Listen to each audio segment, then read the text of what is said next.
Hello, hello, hello, and welcome to Cass Loves Tech.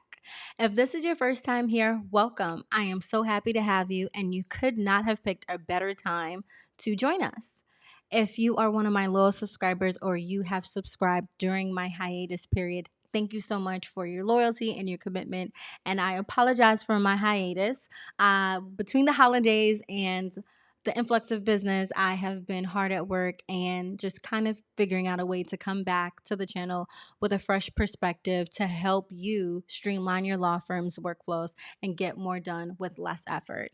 And here we are. So today, I'm going to be sharing 3 quick fixes you can implement right now to make your firm run smoother. Now, let's jump in.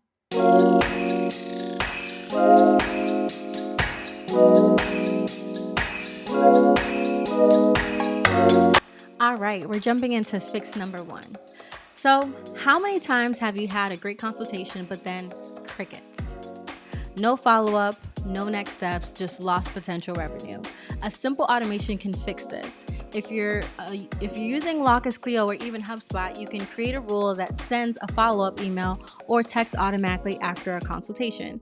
Now, what this does is allows you to be able to set it and forget it and not be so pressed about, did I miss that lost opportunity? Should I have followed up with them? Have I missed the opportunity or the window to check in with them because time has just passed on and passed on? So this quick fix I'm going to show you, you'll be able to make sure that you don't miss any additional lost opportunity and ensure that you're not leaving potential revenue on the table. All right, so to set this up, you want to make sure that you are inside of the workflows panel inside of HubSpot under automations. And I've already set this up for us today, but I'll walk through the different things that I did to get this working. So the first thing that I did was I set up the trigger for the enrollment for contacts. And so when you are setting this up, you just want to make sure that your first group, you're focusing on the date the last meeting was booked. And this is using the meeting tool. The meeting tool is really just another way of saying the appointment scheduling link. So the appointment scheduling link is what was used to set this up. And I'm doing this based on the last meeting date or the last book meeting. And from there, what I then did was a delay based on the date of the last meeting booked. And you'll see it here. So it's until the date of the property, and then I did it this date, and it's on this date, and then it's using that time. I then did a second time delay for 1 hour so that it would show up an hour after that time frame so that we can capture the end of that meeting. And the one thing I should make as a caveat is that this meeting link is for 15 minutes. So 1 hour after that would be for 15 minutes. If for some reason this meeting was like a longer meeting, like a 2-hour meeting, then I would do the delay for even further down. So I would do it for 2 hours. So that way it's covering the full length of that meeting and then giving that extra hour. If you're a firm that knows that sometimes your consultations potentially run over, then I would put even more buffer time in there to just ensure that whatever you're setting up inside of the system is going to be working efficiently for you and is not going to be sending it out like before the meeting has actually ended, unless that's your intended goal. And then you would just leave it to run as normal. I then set up an email to be sent out to thank them. And in this email, I'm actually asking them for a review to review how the consultation went. From there, I'm doing a 3-day delay and then I'm sending another email. To have someone come out of this rule, one of the things that you can have set up in here is, let me go back to the top, sorry. One of the things that you can have set up in here is an unenrollment trigger. And then I did mine based on someone unsubscribing from the email or opting out from receiving marketing or one-to-one emails from us. And that will allow them to come out of this workflow entirely. That's just a simple parameter that I put in place. But if there was something else that you wanted to do instead, you're more than welcome to go ahead and do that. One other thing that I want to note is that this email sequence, this automation sequence doesn't have to end with these two. You can keep it going on if that was something that you wanted to do. And the person will come out of it once they meet that condition. Now, if there's other conditions that you want to set up, by all means, you can do that.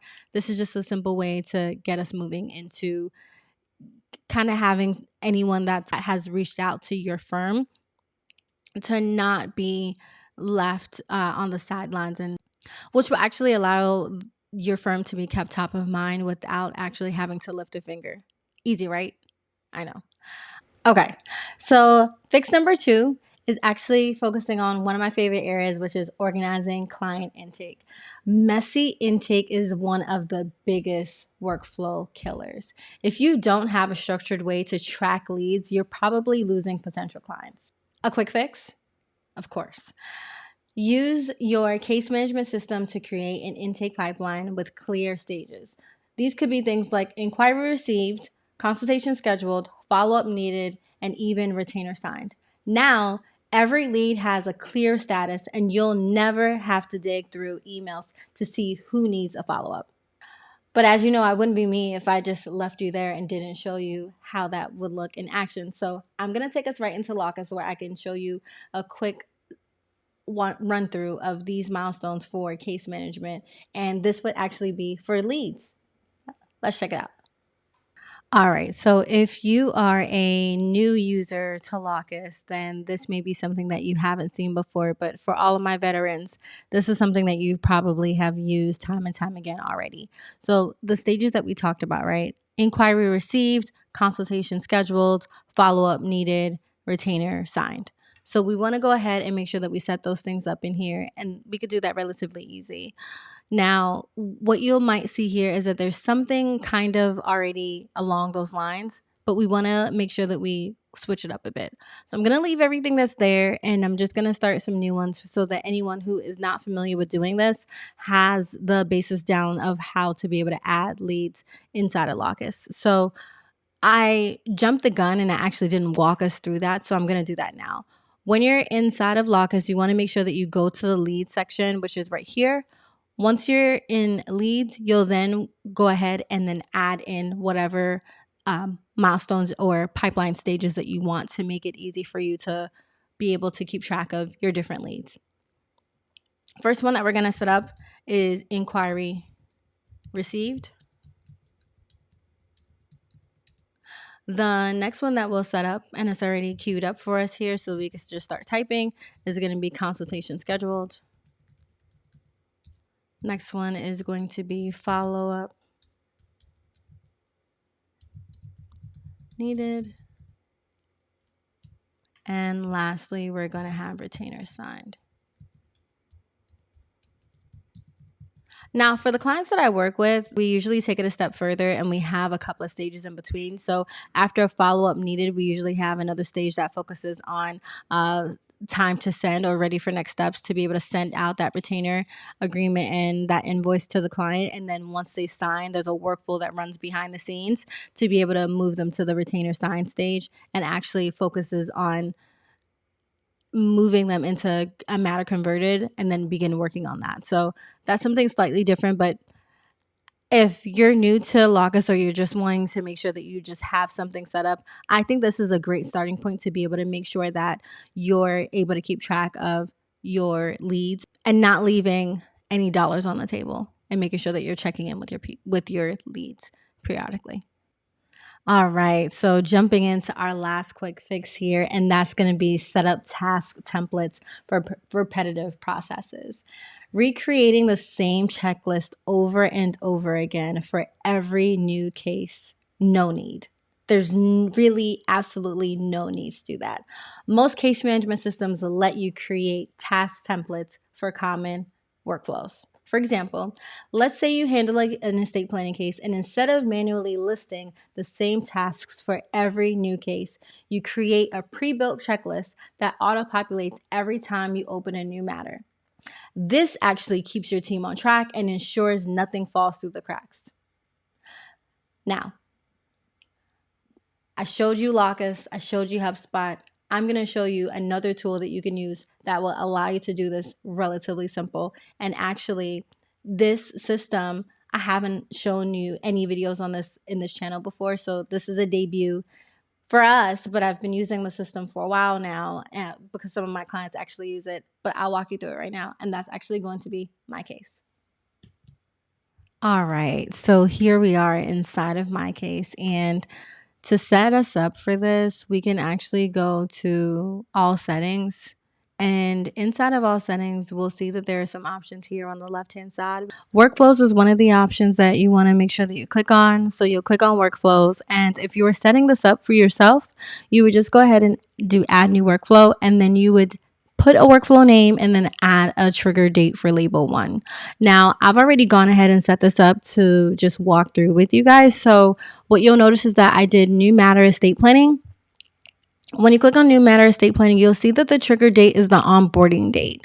I decided to use the onboarding date because that would be the date that the client would be onboarding into your firm. And this will be once they've already signed their agreement and they've paid the fee and done all of those things to become one of your clients. And that would be their official time that they'll be onboarding with your firm. So at that particular moment would be when this would be necessary and become due. So what you'll notice is that there's 2 tasks here. The first task is for whoever is assigned this to review the client questionnaire, because that's where the documentation and the information will be to kind of prepare those estate planning documents.